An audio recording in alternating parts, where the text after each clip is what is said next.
Bajo la propia estructura de un malentendido fructífero acerca de la formación psicoanalítica, algunos jóvenes cercanos de la LP conversarán con LPTV a partir de sus propias elaboraciones. No estarán solos, lo acompañarán los analistas miembros de la escuela que intercalarán los contrapuntos de esta conversación entre varios. Las paradojas de la formación psicoanalítica será el hilo de Ariadna. Y nunca hablé de formación analítica, como precisaba Jacques Lacan, sino de formaciones del inconsciente, será nuestra lectura de cabecera. En el principio de la serie, nos preguntaremos sobre el estatuto que tiene el saber en el psicoanálisis con respecto a otros discursos y cuál es su especificidad. El tiempo también tiene su vertiente paradójica. La formación analítica es un aprendizaje sobre la paciencia. Jacques Alan Miller decía, tener paciencia es tener respeto a lo real. Es decir, que esto se alcanza más allá del tiempo cronológico de una enseñanza estandarizada. Se alcanza con la experiencia del tiempo lógico del inconsciente para cada uno. Un tiempo subjetivo que emplaza la formación a otro momento que no es exactamente el de la entrada en dicha formación. Esta solo puede ser leída retroactivamente. Si ha habido algo de la formación, solo lo podemos encontrar como efecto de formación, en donde también resuena el de formación. Sin prescripción posible que lo convertiría en una utopía, la formación que vale comienza siempre después, dice Lacan. El aprendizaje no es la formación, él la precede. La formación verdadera consiste siempre en saber ignorar lo que se sabe. Saber ignorar lo que se sabe. Por otro lado, nos encontraremos con el vínculo a la escuela, la relación con la causa analítica que se verifica esencialmente en el control de las prácticas. No se trataría, entonces, de una supervisión didáctica, de un saber clínico universal. ¿De qué saber se trataría entonces? O mejor aún, voy a hacer una doble apuesta. ¿Qué es lo que no se quiere saber? Si se trata de formaciones del inconsciente, podríamos decir que, para quien tenga el deseo de formarse en la paradoja psicoanalítica, la escuela deviene una formación del inconsciente que se abrocha con la vida pulsional, libidinal, un partener síntoma, en definitiva, que acompaña mientras el analista deviene de su propia experiencia. Finalmente, consideramos de interés intercalar algunos contrapuntos, como decíamos anteriormente, que nos sirva a la vez de eje en los que colegas, analistas, miembros de la escuela, puedan decirnos algo más sobre este deseo de formarse, en este surco que solo puede atravesarse con apoyo a una relación con el querer saber, que de entrada no existe en la naturaleza. ¿Cómo se hace deseable esta escuela y su formación? Abrimos hilo. No hay formación analítica, hay formaciones del inconsciente. ¿Qué quiere decir eso? Bueno, en principio podemos decir que al psicoanálisis no se entra, digamos, por el deseo de ser psicoanalista, sino que sencillamente se entra por algún tipo de formación sintomática. Es decir, al principio está el síntoma y el nudo fundamental de toda formación es lo que un síntoma vehiculiza, que sencillamente es un sufrimiento. La formación del analista no es una formación cuyo objetivo sea dominar algo, dominar, por ejemplo, una práctica. Y eso que cuando empezamos, siempre nos autorizamos al inicio, siempre queremos saber cómo hacer, ¿no? ¿Qué hacer con este paciente o qué hacer con el otro paciente? Y entonces, ¿cómo es la formación analítica? Sí, como estoy diciendo, no es una formación donde su objetivo sea una dominación, por ejemplo, de un saber, ¿no? Bueno, creo que por cómo planteaste también la pregunta cuando me hiciste la invitación, que es algo difícil de responder y que no hay una sola respuesta posible. Entonces, lo que pensé cuando leí las preguntas fue más bien cuál era la mía. Y para mí es algo que está ligado fundamentalmente a mi propio análisis y que no brota de un saber teórico, sino de otra cosa. Y entonces, por eso hablé del vacío y de esa contingencia que es posible a través del vacío y el movimiento. Sí, estamos haciendo aquí metaliteratura. Estamos hablando de algo que hablaste en una respuesta Un poco, sí. previa. Sí. ¿Qué dijiste del vacío? Es decir, el vacío en relación con este punto que dices de tu propio análisis en la formación. Pienso, por ejemplo, en el discurso universitario. Sí. Y pienso en cómo se sabe lo que se va a encontrar cuando se sale a buscar algo desde ese lugar, ¿no? Es un trabajo con el orden, no con el azar. Y en el caso del psicoanálisis me parece que es justamente un trabajo con el azar, un trabajo con la contingencia que apela a que en ese vacío los átomos choquen y nunca se sabe qué es lo que va a salir de eso. Entonces, es una apuesta. La lectura que hice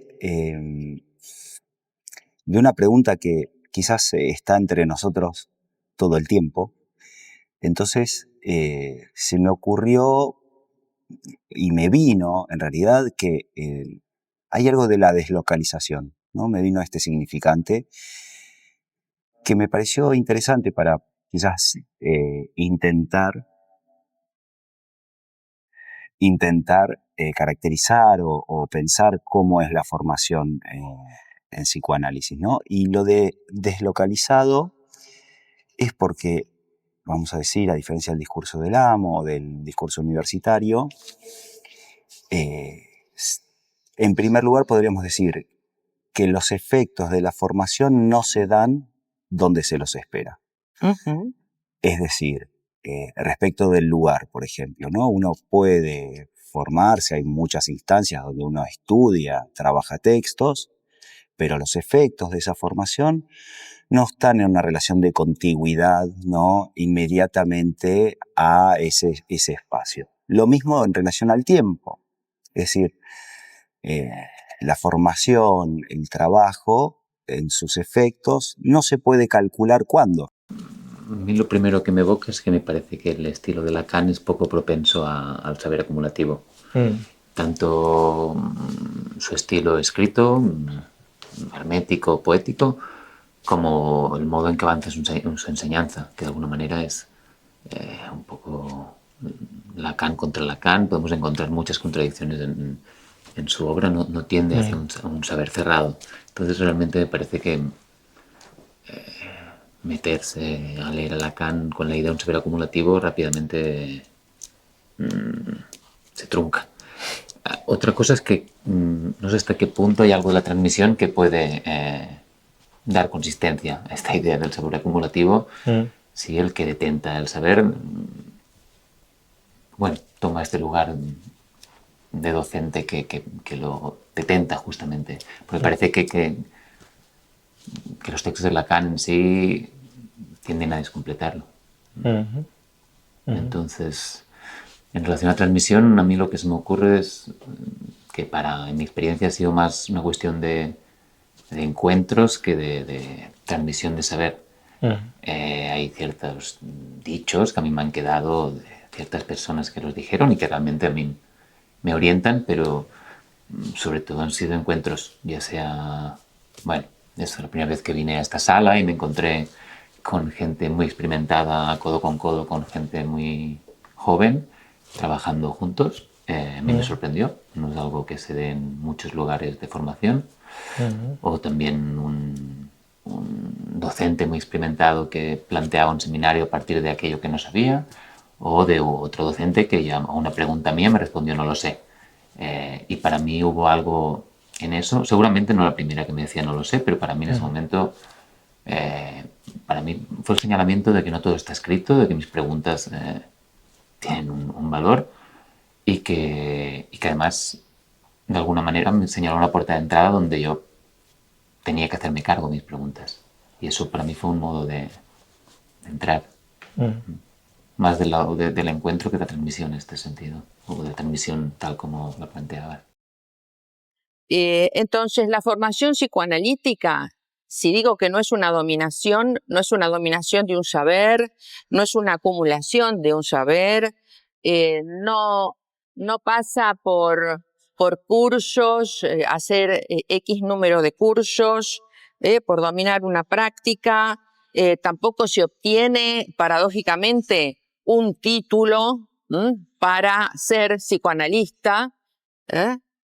Para entender este punto hay que ir a los testimonios de los AES para entender la diferencia entre alguien que llega y dice quiero ser psicoanalista y luego como un sujeto deviene analista al final de un análisis. Entonces, si la formación es permanente, el análisis sí tiene un final. Lacan decía en el seminario de Un otro al otro, la verdad se sufre, ¿no?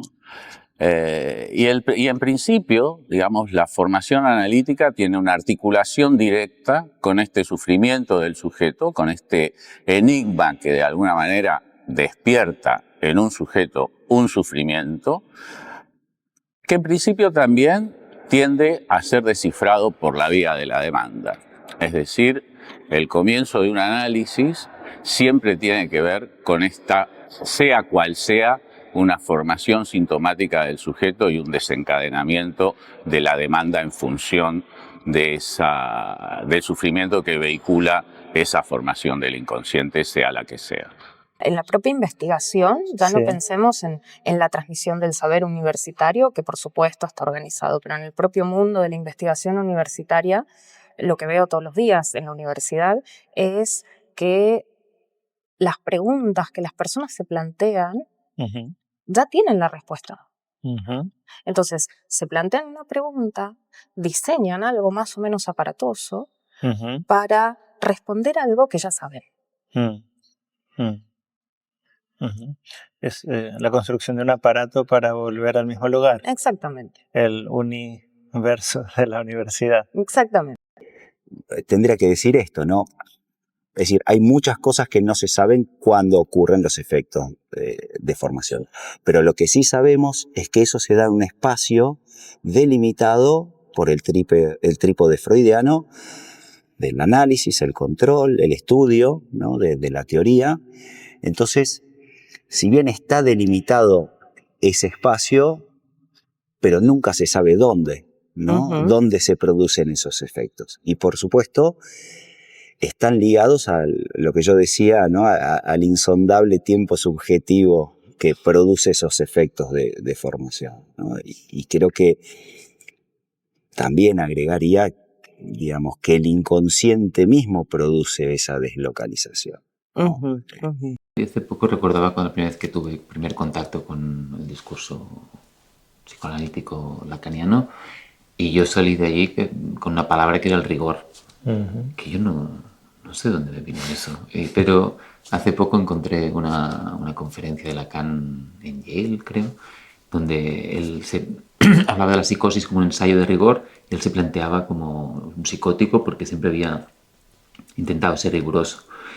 Yo esto lo leo porque para mí hubo algo de mi experiencia previa con otros discursos, sí, el universitario, algo del artístico, político, activista, más o menos, donde para mí siempre había una sensación de impostura y en tanto, creo que es una cuestión mía, pero para mí implicarme en eso conllevaba tener que reírme de eso y tener que reírme de mí haciendo eso, y eso no funcionaba y de alguna manera para mí hubo algo en Lacan, donde para mí ese rigor es el esfuerzo por mantener abierto ese agujero.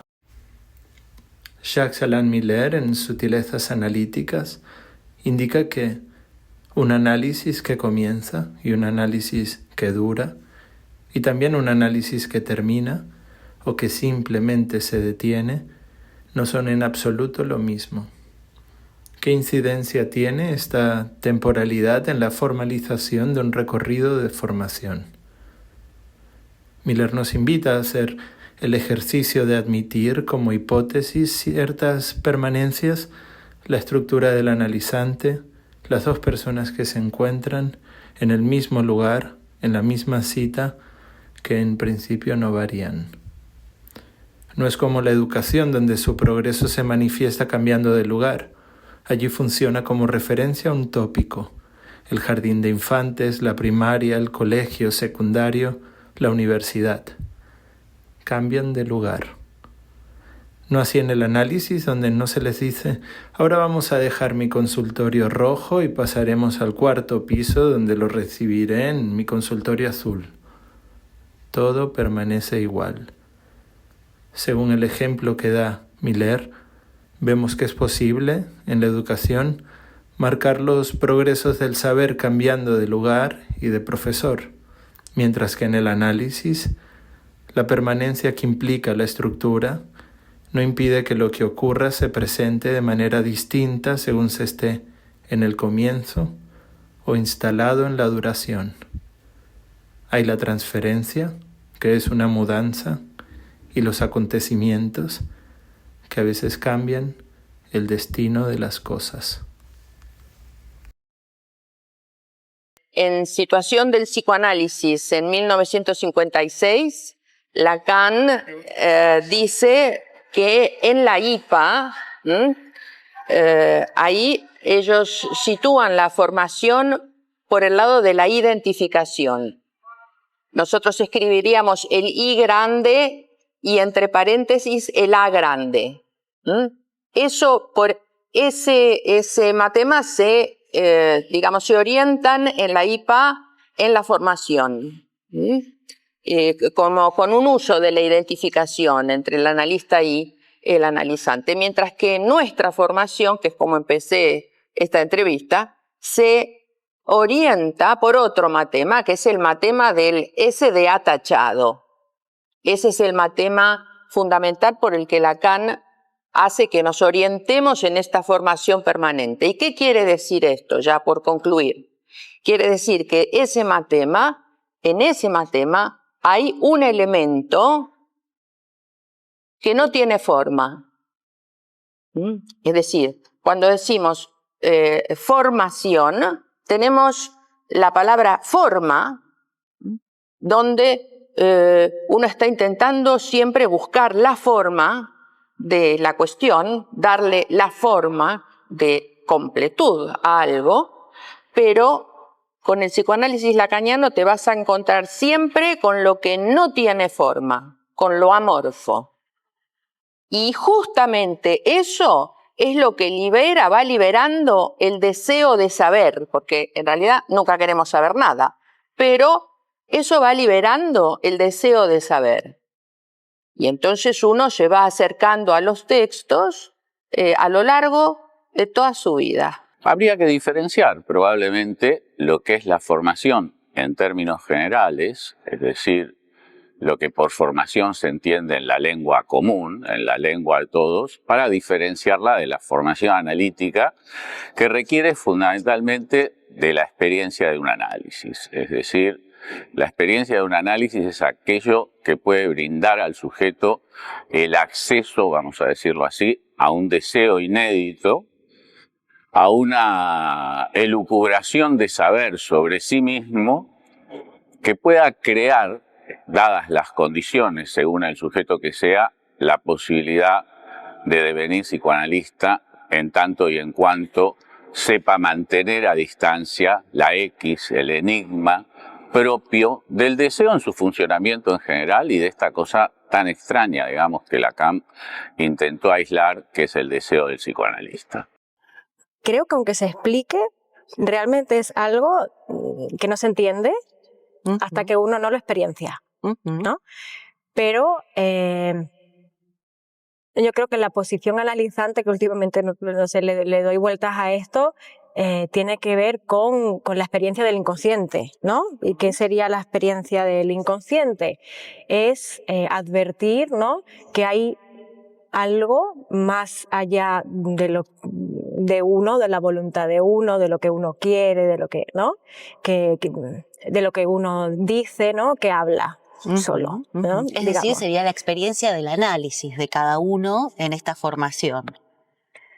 Sí, es la experiencia del análisis, pero o sea, para llegar ahí, ¿no? Justo uno tiene que hacer esta experiencia del inconsciente, ¿no? Que es advertir, bueno, y que hay algo que uno descubre sobre sí mismo, ¿no?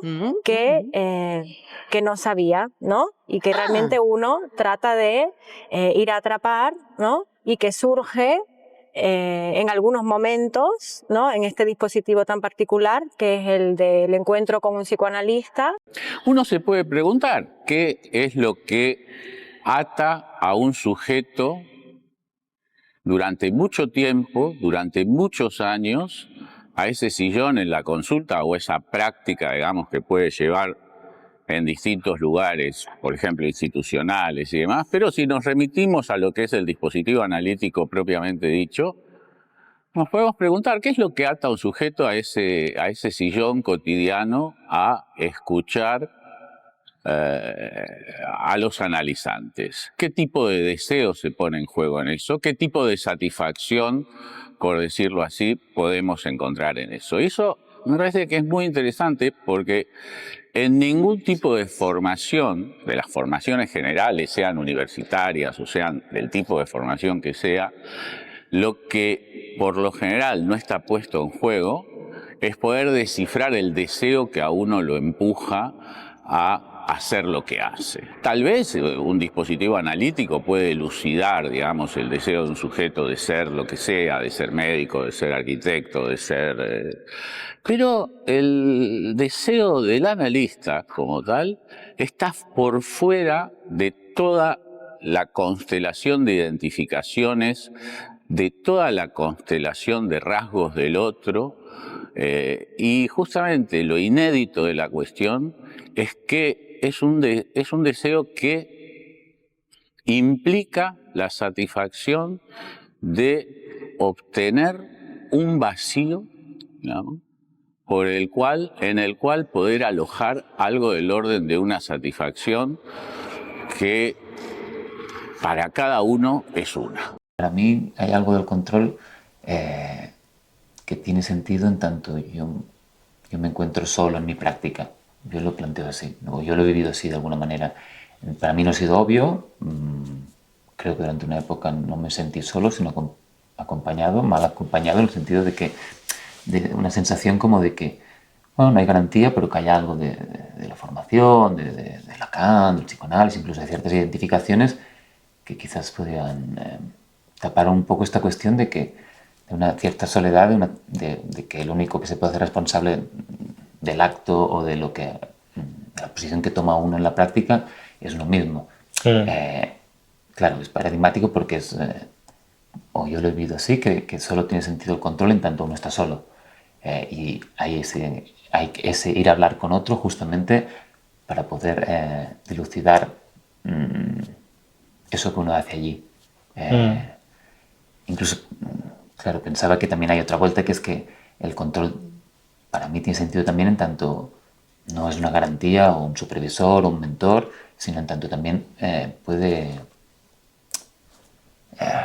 ¿cómo decirlo?, hacer que uno se da cuenta que no hay garantía y que uno está solo y que por eso tiene que hacerse cargo de eso, o junto con otro, en este caso, en el control, o en una conversación con otro. Pero para mí ha sido importante ese punto. Ir a hablar con otro que te acompaña para que te des cuenta de que en la práctica estás solo y que te tienes que hacer cargo de las preguntas que haces allí, como de las preguntas que te haces en relación con ese encuentro, digamos, que se produce en la experiencia. Sí, para mí igual suena como algo no tan divertido, pero tú... No, a mí me parece más divertido. O sea, para mí la paradoja es como ¿para qué ir a hablar con alguien si uno está, ¿cómo decirlo?, acompañado y sustentado por un saber, un trabajo, un Lacan, para que ir a hablar con alguien para eso. Pero es justo ir hablando con alguien que uno se da cuenta que está solo y que tiene que ir a hablar con alguien. Para mí es una entrada difícil, pero para mí ha habido un nudo en relación a eso, con el control, que a mí me ha servido en ese sentido. Para mí el control y mi propio análisis son cosas que van de la mano, ¿no? Muchas de las cosas que pasan en control al final acaban en análisis también. Y no solamente el control, sino también escribir los casos, presentar los casos, o sea, como el control no es solo control, ¿no? También, por lo menos a mí me lleva a un proceso de escritura, tenga cauce o no después en algún espacio, pero me lleva a un proceso de escritura que me ordena, me ordena mucho desde el punto de vista clínico. Y respecto de la diferencia entre el control en psicoanálisis y las supervisiones de otros enfoques clínicos, sí tengo algo de experiencia, porque yo cuando terminé la carrera hice una especialidad en otro modelo psicológico antes de meterme a estudiar psicoanálisis. Y vamos, es muy distinto, muy, muy distinto. ¿En qué sentido?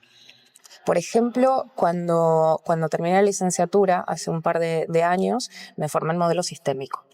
Y en este modelo trabajábamos en cámara Gesell y teníamos todo un equipo atrás del espejo, como un poco cómo funciona el modelo, ¿no? Y hay una persona que al final te va a decir esto está bien o está mal. Hace una síntesis. Sí, hace un juicio valorativo, ¿no? La pregunta de esa persona es qué tanto vos aplicaste o no aplicaste un conocimiento teórico, qué tan bien o qué tanta destreza mostraste con una técnica específica. Pero la pregunta que creo que está una quizás de las tantas, que está detrás del control, no tiene que ver con eso. No tiene que ver con la destreza de la técnica, sino tiene que ver con la posición. Tiene que ver con el sentido, tiene que ver con cómo el analista se posiciona con el otro, con el lenguaje, con el saber, con los lugares, con los vacíos. Entonces, la diferencia también es abismal ahí. Tal como nos indica Cristian Albertí en su conferencia El análisis de control, la escuela garantiza no el hecho de que hay analista, sino la relación del analista con la formación que la escuela dispensa. Garantiza que la formación le atañe. También hay que decir, digamos, que si bien el nudo fundamental de la formación, sin duda ninguna, es el análisis y su trayectoria, su recorrido, digamos, amplio en la vida de un sujeto, el análisis por sí mismo, siendo sin duda, como decía, una pata fundamental de la formación, no obstante requiere, digamos, indudablemente, y es muy exigente en esto el discurso analítico, de una formación en general de las disciplinas afines al psicoanálisis. Había dos formas de pensar esto. Por un lado, Freud pensaba que la formación del analista venía por el lado de la Universitas Literarum, es decir, de la gran enciclopedia universal, del saber sobre la literatura, sobre el arte, sobre un conjunto de disciplinas que nutrían, por decirlo así, al psicoanalista de una concepción amplia del mundo para poder articular ese mundo a un discurso propio que es el discurso analítico. No obstante, digamos, este concepto de Universitas Literarum, digamos, freudiano propiamente, si bien lo podemos tener como telón de fondo, lo más interesante que introduce Lacan con respecto a la formación es desplazar este concepto freudiano del saber universal, del saber enciclopédico, de la Universitas Literarum como tal, y desplazar esto a un concepto que es el concepto de escuela. Es decir, la diferencia entre Freud y Lacan aquí, entre la formación a partir de la gran enciclopedia universal y el concepto de escuela como lugar para alojar siempre una ausencia de saber. Y esto es lo interesante porque en el nudo de la formación está la ignorancia. Y probablemente eso es lo que despierta también el afecto, el entusiasmo que implica el dispositivo analítico mismo. Digamos, si hay algo que el psicoanálisis despierta en un sujeto, no es un deseo de saber, no hay un deseo epistemofílico, por decir así, como decía Freud, sino es la satisfacción que nos brinda la ignorancia. Es decir, lo podemos pensar esto desde distintos lugares, ¿no? Lo podemos pensar desde el lugar de la ignorancia que nosotros tenemos en relación al saber en general, pero la ignorancia que tenemos en relación a nuestro propio modo de enfrentar el saber. Es decir, ¿y qué quiere decir el saber? El saber para nosotros. Si hay un saber, digamos, que nosotros podemos aislar a veces de una manera precaria o a veces un poco más, con una complejidad mayor o más extendido, es el saber sobre nuestra propia satisfacción, es decir, sobre el goce que nos habita, ¿no? ¿Qué podemos saber de las formas sintomáticas que nosotros tenemos de estar en el mundo? Y lo interesante de esto es que, bajo ningún punto de vista, hay una forma universal con que el goce se presenta. ¿Y qué despierta la curiosidad, por decir, de un analista? Es justamente encontrar en un sujeto la posibilidad que se puede ofrecer o que el dispositivo analítico puede ofrecer de encontrar esa diferencia radical que existe en todo sujeto, esa perla particular que un sujeto es en el mundo y poder a partir de eso ofrecerles a otros la posibilidad de ese encuentro único que tiene que ver con el goce que habita cada cual. Me parece que justamente la escuela también es un lugar deslocalizado. Es decir, porque no necesariamente se lo puede localizar donde uno lo quisiera, sino que hay una relación con ese lugar donde uno puede ir a alojar algo de esa singularidad y de cómo esa singularidad, bajo los efectos de formación, al mismo tiempo va creando la escuela, ¿no? Lo que para cada uno puede ser la escuela. Y me parece que es fundamental porque, digamos, si pensamos que esto también lo traía respecto de la responsabilidad, ¿no?, de la formación. En otros discursos, la responsabilidad de la formación recae, ¿no?, en quien da la garantía de haberse formado. En cambio, si lo pensamos desde la lógica, sobre todo de la escuela, bueno, esa responsabilidad recae sobre cada uno, pero si eso quedara solo, bueno, sabemos que puede tener efectos bastante floridos. Y me parece que ahí la escuela también ofrece un lugar topológico, digamos, donde posibilita que ocurra algo, ¿no? Y una garantía. Y una garantía, por supuesto, pero desde la lógica y sosteniéndose en la lógica de que, bueno, la responsabilidad recae sobre cada uno.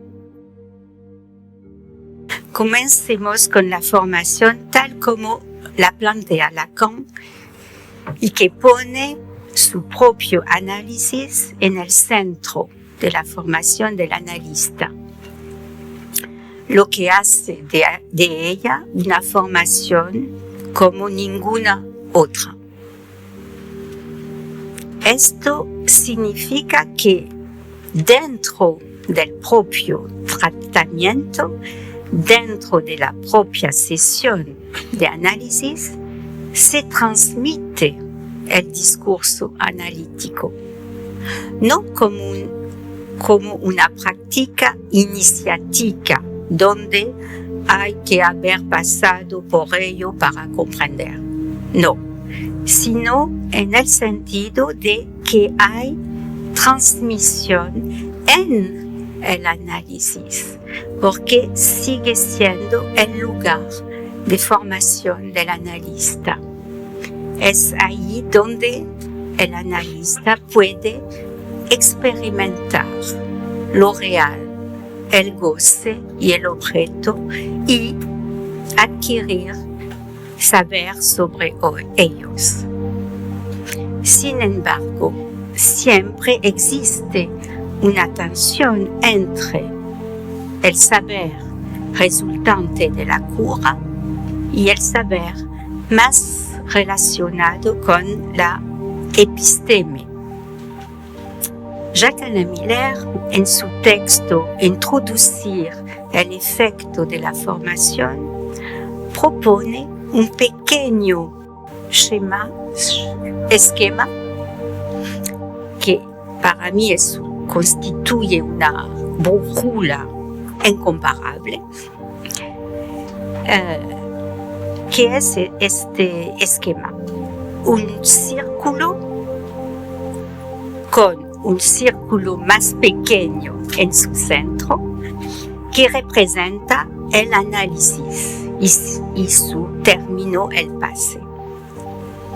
En su periferia se encuentran los conocimientos adquiridos por medios ordinarios, existiendo así en modo exotérico.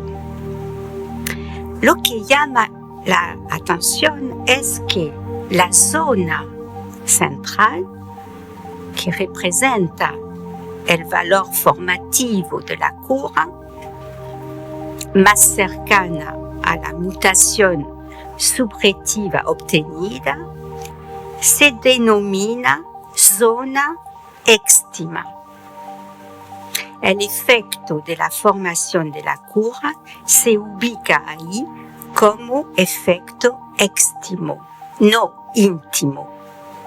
Recordemos aquí que el núcleo de la formación debe pensarse en términos de extimidad, es decir, lo más íntimo concebido en la exterioridad interna del propio sujeto. Sin interior no hay interioridad.